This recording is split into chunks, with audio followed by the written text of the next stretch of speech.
enkini tutib tamga yo'linib o'ltirgan Muattarxon unsiz yig'lab etdi. Bayatın beri beşini sangılatıp jimib ketgan Anzarmu onasi bir nima demigicha zuvan ochmadi. Balam Anzar, men necha yil bo'ldi, ko'p o'ylandim. Muattarxonning ovozida o'kinish ig'ir edi. O'zimning bilib bilmay qandoq eskilikni qilganligimni, seni bilbonimni o't ittirganligimni bildim. Meni Xudo kechirmaydi. Endi senni kechirmamsan? Ana, bu gaplarni endi qilganning hech qanday ahamiyati yo'q. Onasining yelinish bilan aytgan so'zlari Anzarga ta'sir qilgandek emas edi. Boshqa so'zlar bo'lsa qilsila. Bo'lmasa mening boradigan yerim bor. Bo'ladi balam, bo'ladi. Muattarxon yavaşlık bilan başlanıştı. Dilqut xazinasi. Endi sen uydan chiqib ketib, Gulnisoxon, buningdan xabarim bor. Abdusamatdan anladim. Gapimni anlag'im kelmasimi, zehn qo'yib tinchab baq balam. Gulnisoxonning har qancha gunohi bo'lsa-mu, 10 yildan beri yo'libni tugagandi. O seni hozirgacha umid bilan saqlab kelyapti. Oshi bichara Notivonga o'g'il qilmag'in. Muattarxon eg'ir tinib qo'ydi. Oltindek bir o'g'ling bor. O yetim bo'lib qolmasin. Ayolingni taloq qilgan bo'lsang, bugun oqshomla oxunimni chaqirib, uning chorasini qilayli. Onasining bu so'zlari Anzar uchun yengil emas edi. O akşamla Abdusamatdan hamma ahvolni uqqashqa jim o'tirib angladi. Xijillik ichida deyilayotgan pand nasihatmi xuddi yip uzilgan marjandek to'kilayotdi. Ammo Muattarxonning so'zi uzilib qoldi. Axtam yugurib kirganicha dadasiga esildi. Dada, bizni bayramni qo'yibdi. Meni bog'chalarga olib o'ynatib kelamsiz? Axtamning qosh kirpiklari to'kilib turadi. Oqshom men bilan yotamdikin desam, Abdusamat kichik dadam sizni akitibdi. Balam Axtam, dadang seni ati bayram kuni o'ynatib kelsin, dedi Muattarxon bu ko'rinishdan so'yingan holda. Hozir talada o'ynag'ash to'g'in, ko'midingmi dadang bilan so'zlashayotganimni? Bala dadasining mangziga so'yib qo'yib chiqib ketdi. Farzand mehri shunchalik o'tliq bo'lamdi. Anzarning olli-burun muzg'an yuragi villada illag'andek bo'ldi. Ham tunugin yetirqab yaqin kelmagan Axtamning bugungi suvinishlarining tegi yetgandek bo'ldi. Mahallimizdan bir necha mo'ysiputlarni chaqirib nikoh qildirsak deyman. Akşam Nig'mat akam bilan shundoq qarorga kelgan edik. Muattarxon o'g'lining ishbodsiz chiroyiga qaradi. Sen qanday qaraysan-kin? O'g'lingni yetim bo'lib qolmasin deyman-a? Bo'pti. Sizlarchi bo'lsin. Azaldan tortib taqdirimni o'zlari belgilab kelgan emasmi? Anzar o'rnidan turdi. Men kichikimdan boshlabla har qaysilarining tarbiyalarini elib, bugünkidek omadlik bo'lgan. Muattarxonning beshiga tekkan bu ho'l tayoq uni tunjuqtirib etdi. Anzar atsi o'g'lini taksiga silib, daryo bo'yi ko'chasiga keldi. U Alinurni chaqirib chiqqandan keyin ishga bolasini mashina bilan Qizil bayroq magaziniga keldi. Hem qimmatbaholiq balalar kiyimlarini elib berdi. Balalari kiyim almashtirish bo'limida kiyimlarini almashtirgandan keyin ko'ni kiyimlarini so'lyav so'mkaga qochiladi-da, daryo bo'yiga yurib ketdi. Ular suv bo'ylarida, katerlarda qong'uchi o'ynagandan keyin yana taksiga tushib, Van Qodir beg'iga keldi. Alinur bilan Axtam mushi yeshig'ich ko'rib baxmagan balalar o'yinlarini o'ynadi. minmagan yog'och ot, ushmagan elangüş, tushmagan ballar mashinalar qolmadi. Anzari kashti qizini daryo bo'yi ko'chasiga olib borib qo'yib, Ahtam bilan uyga qaytdi. Chiroyiga qon yugurib, tetiklashib qolgan Muattarxonning bugun tayyorlik qilib qo'yganligi, nikohning atikashda o'qiladiganligini anglagan Anzar mehmonxonada yetib qoldi. U payyas tuqi tashlangan bilaklariga bosh qo'ygunicha qorong'u to'risqa qarab shundoq chunqur tindiki, ko'kirga egiz ko'tarilib tashlandi. To'g'ri, uning odamlardan royi yongan. Xuddi Gulbonumdekla hayotini do'g'a tikib qo'ydi. U buningdan keyin qanchalik umr ko'rmasin, kunlari yer osti eqinlaridek sirliq ham xufiyona o'tib ketadi. Xushalliq uning yuragidan mangulikka ko'chgan. Shodliqini, tilaklarini odamlar zulm bilan uningdan ayirib etdi. Hech oyanmay qor yerga dafn qildi. Hatta o qizi bilan o'g'lig'imi ancha voy deb ketmaydi. Bugun ularni o'yintishimi rasmiyat uchun qilingan ish. Chunki odamlar uning yuragini bir parcha erimas muzga aylantirib qo'ydi. Hamma ishlarni beparvo qarshi oladi. Maqtash ham tillashlarg'imi miqida zahardek kulimsirab qo'ydi xolos. Uning ko'zidagi yoshlarmi tomiri uzilgan buloqlardek qurigan, qaqjiragan. Amsa tunugun Gulsumxonning uyida nim bo'lib ko'z yosh qildi. Nalarga tinab qolgan yoshlar bu. U hargiz tinab qolgan yoshlar emas, balki portlab chiqqan sevginish sharbatlari.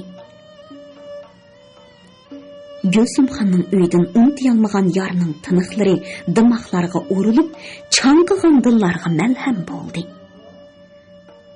U tamoq sungan legan taqsilar, biz esimizdami degandek sirliq shivirladi.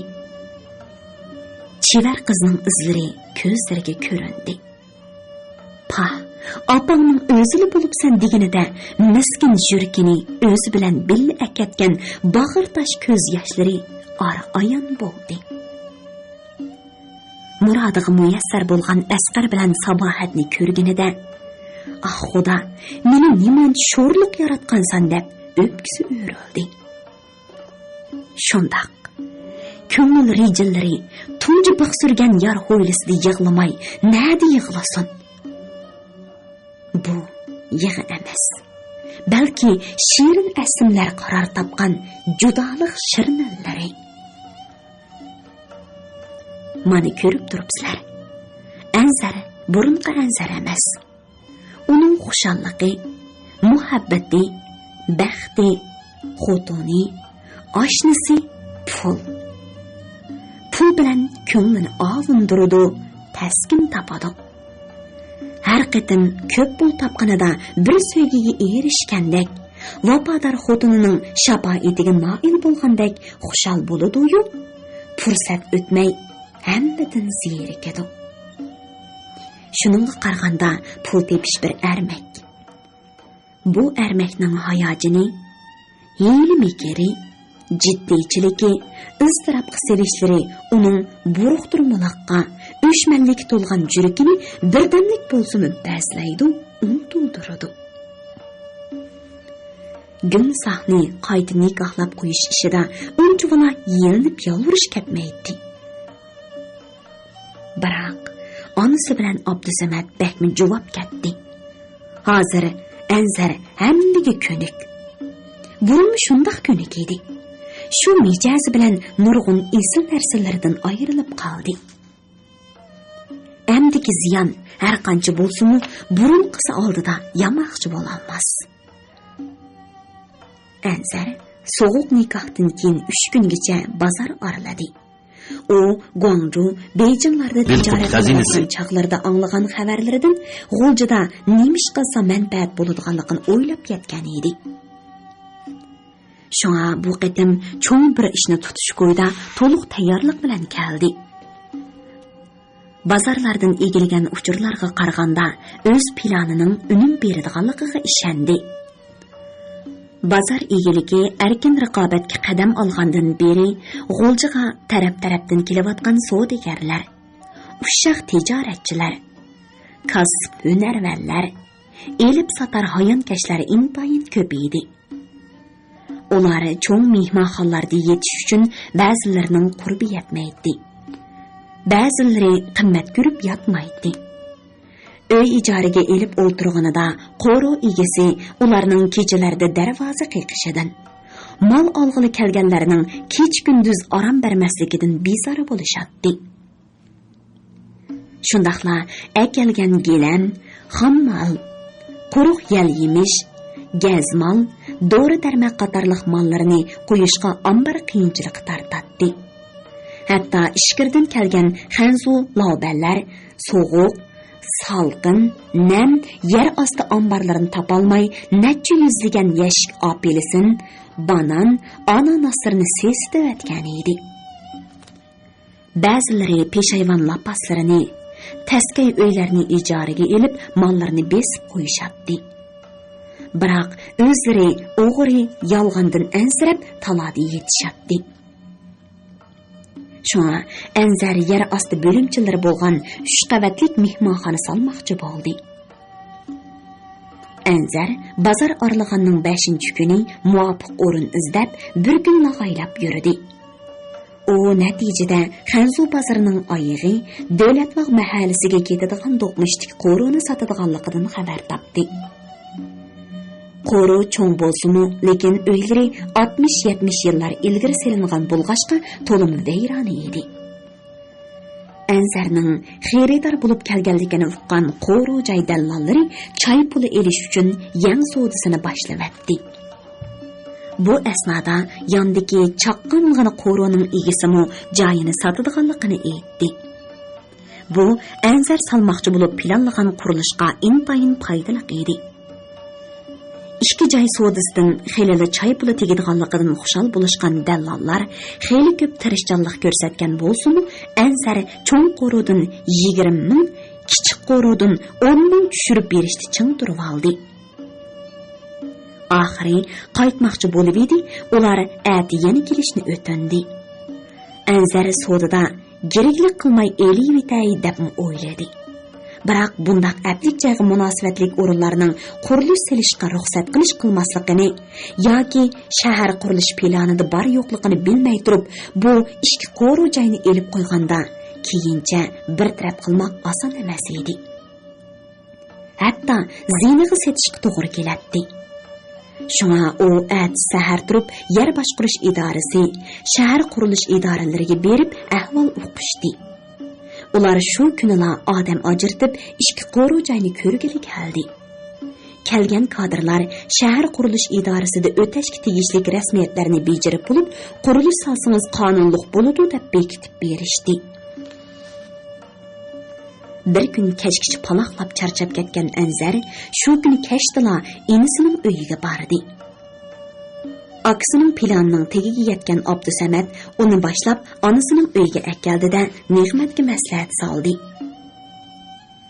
Anzarning planini zan qo'yib anglagan Nig'mat uning nihoyat cho'ng ishga bel bog'laganligini his qildi. Bu ishni nihoyat inchik planlamasak bo'lmaydi, dedi Nig'mat. Buningga nurg'un pul ketadi juma. Hozircha 100 tumandan ortiqroq pul keldim. 1 milliondan ortiq pulim bor degina. Hay, sen bo'sh odam emas juma. Material setish o'rinlari bilan dogovorlashib qo'yib, orliqda Urumchi, Guangzhou, Beijinglarga berib, yana pul yetkazib kelmamdim. Qisqasi, xotirjam bo'linglar. Qurilishni yarim yo'lda to'xtatib qo'ymaslik ishonchim komil. Akamning deyishiga qaraganda, dedi Abdusamad, bu cho'ng mehmonsaroy, restoranlarga o'xshash hashamatlik, hayvatlik qurilish emas. Oilliklar ijaraga o'tira oladigan, shaxsiy tijoratchilar yotoq ham ombar qila oladigan, yer osti ombarlarda issiq chidamsiz yemakliklarni saqlay oladigan universal qurilish. Abdusamat to'g'ri deydi. Anzar qo'shimcha qildi. Ustunki bir qavatli bir ig'izliq yotoq uylari bo'ladi. Ambar qilsin aplik. Qolgan 2 qavatdagi uylar ichkiri, tashqari 2 ig'izliq bo'lib, oilliklar ijara o'tirsimi? Bir necha tijoratchi birlashib yotoq, ambar qilsin bo'laveradi. Nig'mat Anzar savdo tijorat ishlarida pishibdi deb o'yladi. Bo'libmi u material haqqi, qurilish haqqi, yog'ochchilik, sirchilik, to'qchilik, hatto har bir qavatga birdan yasaladigan tozliq uy materiallarigacha qanchalik hisob ketadiganligini taxmin hisoblab chiqqan edi. Bo'ldi, dedi Nig'mat kesibla. Ammo sen atidan boshlab 2 qo'ro joyni olaman deb berib yurma. Abdusamat ikimiz so'zlashib olaylik. Ular seni ko'rsa katta loban ekan deb osmonga tepib turib oladi. Aka, qurilish materiallarini so'zlashib berish uchun nurg'un hasham ketadi. Ham ko'p avorchilik tortib qolasan, dedi Abdusamat. Shunga biror qurilish shirkatiga o'tib bersak qandoq? Bino bitgandilar son sifat jihatdan tekshirib o'tkazib olamiz. Bu avorchiligi yo'q bo'ldigan gap. Anzar sal ikkilandi. Lekin Nig'matkam degandek osmonga tepib turib olamdikin. Uni muvofiq so'zlashimiz. Ditimizga yoqsa ana, bo'lmas mana, dedi Nig'mat ishonchlik holda. Nig'mat, Anzar, Abdusamatlar qurilish boshlanish bilan suv turbinlarini belli bekitib menish, har bir qavatga birdan yo'yinish uylari qurish, birinchi qavatga qorovulxona bo'limidan birini selish qatorliq aslihalar haqida paranglashib, eg'ir al yotqi vaqti bo'lib qolganligini bilmay qilishdi. Anglayotganinglar Beli Qutordan anglatilayotgan ovozliq asarlar sahifasi. Noyabr oylarimi o'ttirilishib qoldi. G'o'ljining oq yig'inlari qarg'a olmashdi. Ushshaq uchqundab tushayotgan oppoq qor kunduzlari erib agizga aylansa, kechalari yo'llari suvari to'nlab ketadi. Anzar binosining yer osti bo'limlari ustiga sement taxtalar qo'yilib, birinchi qavat tomlari ko'tarilmoqda edi. Shahar qurilish shirkati smena almashtirib jiddiy tutish qilg'ashqini qurilish kundan kunga yuqori o'rlayotdi. Nig'mat, Abdusamat, Anzarlar bekor bo'lsalar kelib binoning materiallarining sifatini tekshirib maslahatlarini berishadi. Ammo G'o'ljiga kelgandan beri Gulbonumni ko'rish, uning bilan ishga eg'iz bo'lsa-mu mundish qo'ydi o't bo'lib yenayotgan Anzar kundan kunga jimg'ur, kam so'z, kam ditor bo'lib ketyotdi. U kunlab uyga qaytmaydi. Kelgan holatdami uzun o'ltirmayla yana chiqib ketadi. Uningga hech kim hech nima deya olmaydi. Anzarning bundoq jiddiylashayotganligini ishkirga menish oldida Gulbonim bilan bir qatim didor ko'rishib olish umidi zo'r edi. Chunki qurilish kelishimida bino bitgandan keyin eng oxirgi 30% pulni topshirish bekitilgan edi. Anzar Urumchi poyezd stansiyasidagi Guangzhou Nanhaydagi oshxonalarini, Beijing Wangfujindagi kavobxonasini qo'l ostidagi shogirdlarga o'tib berib kelgan edi. Anzar bir yili sut sotqich qiyofatiga kirib, Gulbonumni bir navbat ko'rib olishga muyassar bo'lgan edi. Bu qitimmo yana tavakkul qilishga bel bog'ladi. Anzar bir kuni o'ttir maktabga kelib, oliy nurni boshlab chiqdi. Xeyli uzundan beri dadisini ko'rmagan qiz uningga esilib yig'ladi. Qizim, at yakshanba seni Baykalga mashina bilan ochqib qo'yay, dedi Anzar yumshoq talaffuzda. Opangni sirtqa ochqanamsan? Dilqut xazinasi. Nima deb ochqaman? Momam og'rib qoldi deb ochiqsang, mashina bilan shaharga kiramiz. Voy, hargiz bo'lmaydi. Ali Nur qo'rqindan beshini chayqadi. Doda, siz uqmaysiz. Adil degan odam bekmi zolim. Opam yolg'iz shahar kirgim qo'ymaydi. Navoda to'y nazirlar bo'lib qolsa-mu, o'z akilib yana oldiga solib ochiqib ketadi. Shun davomliq momam ikkimiz berib yo'qlab kelamiz. Mundaq degan qizim. Qara bu do'korning eskiligini. Uning eskiligini bir demang. 7 yoshga kirgan o'g'lining bir qo'li qipam. 4 yoshli qizi Muniraning bir puti qisqa, oqsatmadi. Nimishqa endi? O'sha odam uribchi. Rishad ukam 4 yoshlik vaqtida shapuloq bilan urgan ekan. Quliqining pardasi yirtilib ketibdi. Munirani push bilan taloq etib, bir toz sunki bir qandoq bo'lib qopti. Mundaqmi odam ne bakına? Ensarning g'azabdan mushtumur to'kildi. Kichik norsidilarni miyib qilib qo'ysa, bu dunyoning so'rg'i yo'qmi? Qonun degan zodi nerede? Dada, xo'p bo'lmang. Endi opamni avor qilmayli. U kasaljon. Nima kasal ekan? Uxladingmi? Kaldı yutiladi. Yutasini qon tükürüdü. Momam darddan bo'lgan kasal deydi. Uxdim. Dard hasratni ichiga yutishdim bo'lgan. Silkisili. Enzar qaytib ketdi. U ertasidan boshlab ichkirga menish tayyorligini qildi. Lekin Abdusamatning ayoli Ro'shangulning kichik opasi tugab ketganlar xabar kelib qoldi. Agar bunga qatnashib bermasa, urug' tuqqanlar oldida yaxshi nomga qolmaydi. Uning ustiga Abdusamat aksidan ranjib qilish ehtimoli bor edi. Ro'shangulning yuziga qarashmi tez bo'ladi. Shunga Anzar 7 nazrigacha qatnashib yo'lga chiqishni qaror qildi. Miyat uzitilib 7 nazr berilganda dekabr oylarimi kirib qolgan edi. Anzar dekabr oyining boshlari yo'lga chiqib, Urumchidagi oshxonasiga tushdi. U yerda hisob kitob qilishib, tegishli pulni olgandan keyin bankaga qo'yibdi. Ondan bir necha kun turib, yaqin yo'riqlardagi pullarni yig'di. Ba'zilarini ichkirdan qaytib kelgach tayyorlab qo'yishni topilab, Guangzhouga qarab yurib ketdi. Bu yerdagi oshxonani yurgizayotgan bola G'o'lja suydumlik bo'lib, 5 vaqt namoz o'taydigan diyonatli yigit edi. U Anzarning G'o'ljaga cho'ng qurilish selayotganligini uqib, to'liq xushal bo'lib ketdi. Chunki bu yigit keyinchi yurtiga berib tijorat qilishni o'ylab yuribdi. Shunga Anzarga topshiradigan puldan boshqa o'zining pulidan 50 ming so'm berdi. Guangzhouda haftadak turgan Anzar ertasiga Beyjingga qarab yo'lga chiqdi.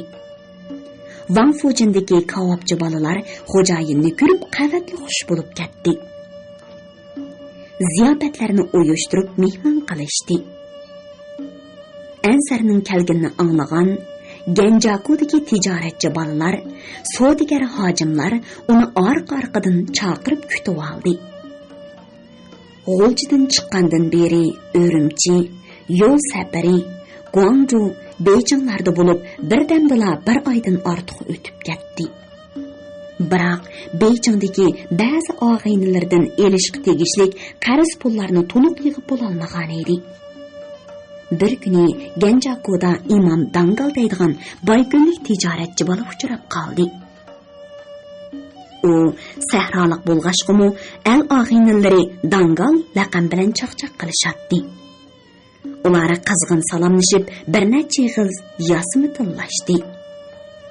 Azar, seni G'o'ljiq keldi deb anglab shaharga kirib, hech yerdan topolmadim. Dedi imom Dangal jinnomidek düp-dügülek sepkillik yüzünü silab turib. Yana birer taranchi qizni ep chiqib saralaga yo'shirib olganmikin deb o'yladim. Taranchi qizri maymoq-saymoq bo'lsangmi, sendek dangallardan ashamda? Dedi ishchipag'on bilan to'shgan Anzar. Ha, qachon kelding? To'nagan kirishim. Imom Anzarning bilikidan tortib yo'l chetiga chiqdi.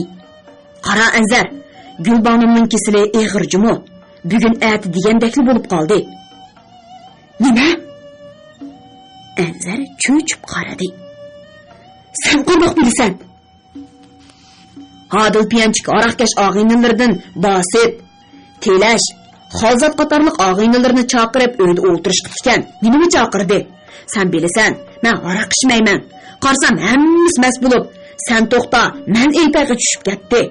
Şuna xappini tikvita deb dalon uyga chiqsam, bechora Gulbonim bir bo'lingda tugilib yetibdi. O meni kutib turganmi nima? O'tinib qolay, Anzarga berib qo'ying dedi-da, olmon-talmonla chim tugilgan bir parcha qog'ozni qo'limga tutqizib qo'ydi. Seni izlab iningning oshxonasiga borsam ishkirga ketdi dedi. Qani o qog'oz? Anzar oltirab so'radi. İmam Dangal qo'yin yanchiqidan pul qopchiqini elib, necha qatlangan qog'ozni oldi. Anzar og'inisiga rahmat aytishni unutib xo'shlashib mangdi. U yatqiga kelibla taqozolik ichida chaqmoqli qog'ozni avaylab ochdi.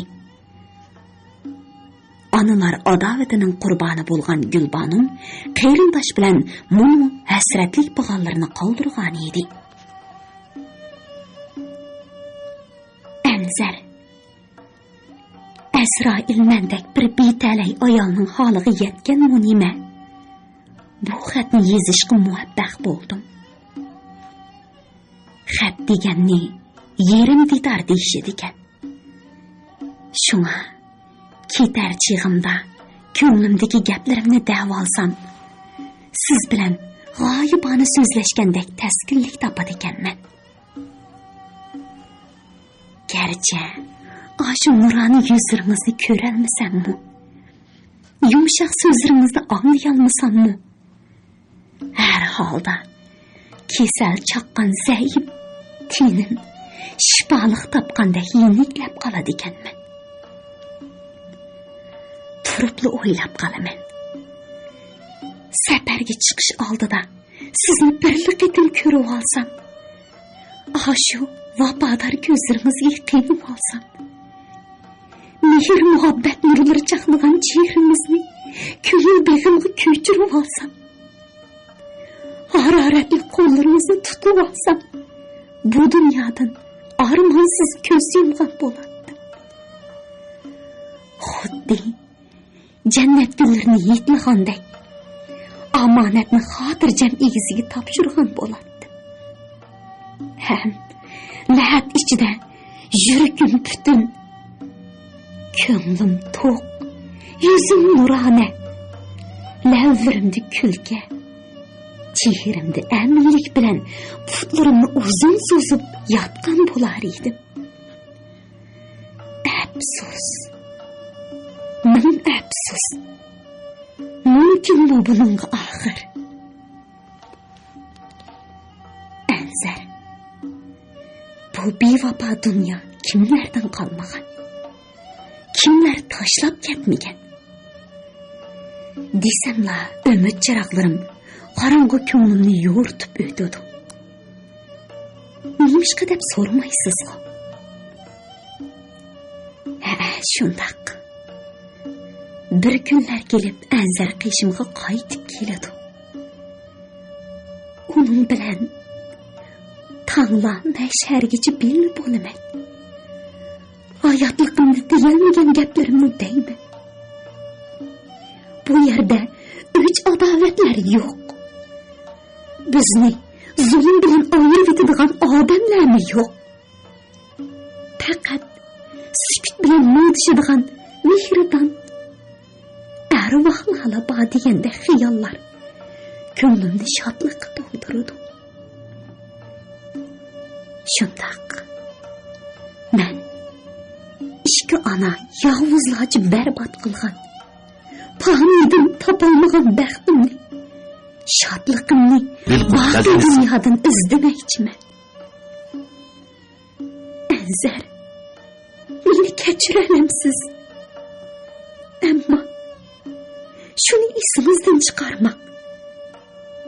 Tenim boshqalarning bo'lg'ini bilan ruhiy shodligim, ruhiy huzurim ruhiy muhabbetim siz bilan billa. Hamon billa. Hamon billa. Tamla. Mahşergichi billa. Taqdir qismat sizni meningdan tartib olgani bilan yuragimdagi bu ulug' qudratni hech kim tartib ololmaydi. Ham ko'chirolmaydi. Tan degan qanchalik nimati. Nihoyatda bir siqim to'pa.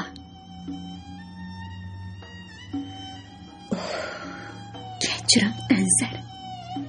Yo'tal qistab ketdi. Qiyrindosh tutgan qo'llarimni titrab, madarsizlanib ketyotadi. İçimde deydiganlarim ko'p edi. Amalim yo'q. Men ketgandan keyin qabrim beshiga berib, men keldim Banu deb yo'qlab qo'yarsizmi? Men sizning Banu deb erkilishingizni shundoq anglag'im ba. Cho'qim shundoqdan. Men ovozingizni anglab yotaman. Xo'sh. Sizni baqiy olamda eslab turg'uchi ayolingiz Banudan. Anzar tartib yig'lab ketdi. U yotoq ichida qo'l yog'liqini yuzlariga bosgan holda u yoqdan bu yoqqa minib, xuddi tavut atrofida g'ozi ichayotgan g'ozilardek bo'zlab yig'lamoqda edi. Xat yuzidagi ikki tomchi qon deg'i sizni birlik ko'rib olsam degan iltijo Anzarning yuragini amburda qisqandek azobladi. Eng dahshatli bo'lgani Gulbanimning ishki ona yovuzlarcha barbod qilgan baxtimni degan so'zi Anzarning uning sizni ushuk tekkan ko'ngil bo'stonini bir yo'lada to'ng'itdi. İşki anaga nisbatan qatqan bir parcha o'shmanlik muzi birdirli kengayib, butun vujudini qopladi. U narsa keraklarini darhol yig'ishtirdi-da, shu kunila kashlik poyezdiga o'tirib, Shinjonga qarab yo'lga chiqdi. Yo'l bo'yi uyqudan qolgan Anzar birli qitim didorlashib olgacha umr ata qil deb Xudoga nola qilib mangdi. Hem Gulbanim bilan qandoq ko'rish choralarini izlandi. Beshimga kelganini ko'rdim deb Odilning uyiga usib kirmoqchimi bo'ldi. Biroq jon sakratida yotgan Gulbanimni bearam qilishni xohlamadi. Undaqda deydigan gaplarni deyolmaydi. U o'yla poyezd Shinjonga kirganda aplik choridan birini o'ylab ko'ngliga pukdi. Anzar poyezddan tushibla bankadagi pullarini ajratib, qarasirini yiqqancha qolganini kiyimga qoldirdi-da, shu kunila taksiga kira qilib, G'o'lja qarab yurib ketdi. Uch yo'lovchidan pulni ko'ngli ting'idek olgan shofir tong yo'rimasdan burun G'o'ljaga kirib keldi. Anzar onasi Gumsolar bilan paranglashib o'ltirmay yana sirtqa chiqib ketdi. U nashtami qilmay taksi yollab Baygulga bordi. Imom Dangalning deb bergan so'zlari esida bo'lg'ashqimi, Odilning aroqkash og'inlari basit, telash, xolsatlarni sirtdan qandoq surishti qilishni, kimdan so'rashni o'ylab menishi eshik oldidagi qorlarni tozlayotgan 30 yoshli bir odamni ko'rib qoldi. U pipi urgan tamakisini qing'ir tishliginicha ko'rak bilan qor muzlarni eriq ichiga etib atdi. Assalomu alaykum, dedi Anzar qo'lini so'zib. Ishq oldinlarini tozalab o'tay debsiz-da? Shunda uka, shahardan chiqqan o'xshamamsiz.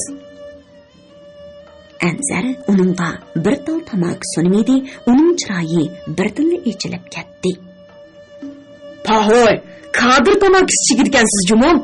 Biz dehqonlar bundaq esil tamaklarni chekish degan tekasdi bani. Agar chekingiz bo'lsa eling. Anzar amdil ichilgan bir qop tamakini tutqizib qo'ydi. Men tamak sodisi qilaman. Shundoqmi, ha? Atdigan qoq podili chiqib qopsiz. Bayko'lda biror ishingiz bormi nima? Anzar ustulik bilan gap to'qadi. U basit xolzotlarning shirik ovqat qilg'ili deb orqasiga kirib olganligi, lekin ularni to'nimaganlik uchun ko'ngil to'xtatolmay qolganligini so'zlab berishi dehqon tufi deb yerga tukirdi-da qaynab ketdi. To'qning issiqini yapti o lo'l-lo'llar. Ularning hammasi ish desa chipig'i tartadigan, osh desa cho'kin tartadigan raso bekor talab o'yin pazni bilan, dedi dehqon ochiqi bilan. Bo'libmi bas degan ningtasmini baykolliklar bas zaboy deb atishadi. O har kun at degan vodka berib, 1-2 romka aroqni vodkachining daftariga putib qo'yib ichib olmasa, bir kun kashkicha qo'l tutib bazgakdek titrab tura olmaydi. Mundaqdan pas qopdi menda qiltaq tushkili. Hargiz ularning damiga tushmang. Dehqon birer 100 qadamcha yiroqlikda kelayotgan bir odamni ishora qildi. Ko'rdingizmi? Deganimdek bast zaboy, ya'ni vodka qilmangdi. Anzar dehqonga rahmat aytib, Baykul bozor tarafga oldirab minib ketdi. U vodka oldida qo'llarini paxtaliq chapanning yanglariga kaplab tiqqan, kapki shapkisining cho'risidan chiqib qolgan chashlarni paxbaytib kelayotgan bast zaboyga qarab turdi. U kelib bo'lgacha Anzar yarim istakan aroqni ilib, oldirmay o'tlayotgan qiyofatga kirib oldi. Bast zaboy pokayga jaynaklarini qo'yib, nimalarnidir pishchiriladi. Vodkachi ochiqlab qoldi. Qandoq nimasa? Kuzda bug'doy sotganda beraman degandim. Kuzmi deb ketdi. Mana qishmi chiqib ketib bordi. Daftarning varaqlari to'shib ketdi. Endi qarang aka. Bastning enaklari kosildab, tizlari titrayotdi. Bo'lmaydi dedim, bo'lmaydi. Mana shunga basit. Anzar istakanni uning qo'liga tutqizdi. Qani, tortinmang. Rahmata, xo'shamsa. Basit yarim istakan aroqni birlik ko'tarib etishi titraklari birdan yo'qoldi. Voy, sizni ajab yodimga ola olmadim-a? Meni qandoq taniysiz? Sizni kim tanimaydi? Dedi Anzar ishonchli holda. O'ltirish, mashrab, to'ylarni chaqchaqlaringiz bilan qizitadigan qiziqchi deysiz.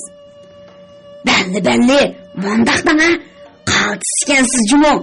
Hay, o'ltirib bir payzi qiladigan yerga kelib qolgan. Fursat degan jiq basit. Anzar uningga yana yarim istakan aroq elib berdi. Yuzlari xo'rozning tojisida qizargan basit ko'ni qadinaslardek Anzarning mursidan quchoqlab taloga chiqdi. Qarang aka, har qanday ishingiz bo'lsa aytladanga. Men o'liman. Baykul bast gangung to'lmaydigani yo'q. Anzar bastni vodkaning orqasiga tartib, uning salpin qulqiga bir munch pishirilgandan keyin yendan 200 so'm chiqarib qo'liga tutqizdi. Bastning ko'zlari chaqchiyib, o'lmu yoki tushimmi degandek bir pulga qarasa, bir davdushdek anglayib Anzarga qaraydi. Aka, xotirjam bo'ling, nayt shaharga kirib mehmon qilgan gap ekan qo'shu. Dedi basit maydisiga urib. Go'ylan yundangni ish ko'rmaydigan divona deb ta'bitani qilishatdi. Men hamda o'zimni bir ko'rsatib qo'ymasam. Adil barmaymi qolarmi? Ansarning ansirab turg'ini shu edi. Nemanda dilg'ul bo'lasiz aka? O to'kir jon suv bas yerim botulka ariqim qapti deb qaynamga beshig'i shunqiydigan nima? Ondaqda kes soat 5dan burun qaytib kelmasi kapolatlik qilsan. Ertalatin hodini izlab kirgan bo'lib, Gulbonimdan yana 200 so'm elib olsan. Chataq yo'q aka. Bugun tushdilar og'inlar remont do'koniga yig'iladi. Hammasini hodi kira qilib shaharga kirib ketaman. Basit bir-birla enkini tutib turib qoldi. Chatoq aka, chatoq. Nima chatoq u? Anzarning yuragi jig'liqinib qoldi. U To'g'rining Gulbonimning ustidan olgan Saram degan yana bir xotni bor. Nima? Anzarning hayronlikdan ko'zlari chashrab chiqib ketgandek bo'ldi. Bu zodi mumkinmi? Ko'rinishda uy xizmatchisi, amaliyotda yoshirin nikohlab olgan xotini. Gulbonim bilamdir uni. Voy jinim aka, oshxo'rliqlar Gulbonimni tugashtiribdi. Basit birdan jonlandi. To'g'ri, Saramga shaharga o'ltirishga mangdi. Bugun kech kelalamdiq, yo'q deb qo'ysam, at Aylixonga, yo'l Sarxonga degandek yo'q qoladi. Nega boradi? Shuningni taktiga yetolmadingizmi?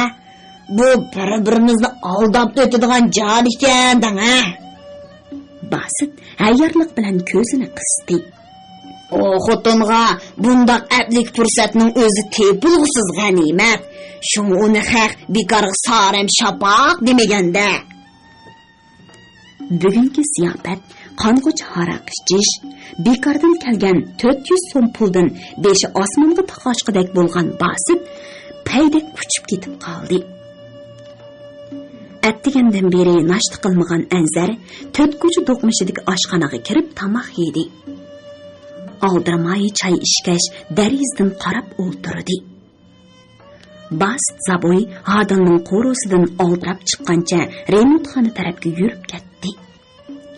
Oradan ko'p o'tmayla to'zdek yasangan Saram shapoqni darvozadan chiqdi-da, yo'lning u beshidan bu beshiga bir qarab etib, sag'irsini chayqag'inicha shipildab to'rtko'cha eg'iz tarafga qarab kelmoqda edi. U oshxona darizasi oldidan o'tganda Anzar Basit Zaboyning aroq bilan odamiylik aqlini yo'qotgan kallasining bunday ishlarga kelganda chaqmoqdek tiz ishlaydiganligini his qilib, ochiqqina kuldi. Bu bir-birimizni aldab o'tadigan jahon ekan. Darvaqa bu so'zning ma'no boyligi bahmi teran edi. Aql ko'zing bilan razillik to'lgan bu jahonga zan selib qarasang, azob uqubatlar ba'zi hollarda komediya tusini olgan bo'ladi ekan. Anzar pul bilan Basitning og'ziga urib edi, u udul berib Saram shapoqni shapoq teyildirib yo'lga soldi. Endi Adilni qopqonga daslatmoqchi. Adil Gulbonimni xo'rlab huzurlansa, Saram Adilga yunda ishtirish uchun oshnasining uyiga dekildab mangdi. Mundaq qaraganda bu olamda birining birida qolmaydi ekan. Anzar oshxonadan chiqib, yo'lning chatlari bilan remontxona ko'ringidek yerda to'xtadi. Do'kon ichida 7-8 tak odam nimalarnidir deyishib qo'llarini silkiydi. Kimlarningdir do'lisiga uratdi. Anzar ular bir kimga saqlayotgan bo'lsa kerak deb o'ylab turishi, yenidan elingan gan ko'chadan bir xodik harva qo'ng'iroqlarini jaranglatib chiqib keldi. Harvadan Basit sakrab tushdi. Uning to'zg'oq kaltikidek daqmoq gavdasini to'nib olmoq oson edi. Ular birdam uni buni deyishgandan keyin xodik harvasida panoh qoqqandek tiqilishib, o'ltirishib shahar yo'liga ravon bo'ldi. Shundaqdimi Anzar yana 10 minutdek saqlagandan keyin Adilning qo'rosiga g'appida kirdi-da, darvozani him taqab qo'yib, uy eshigini avaylab ochdi.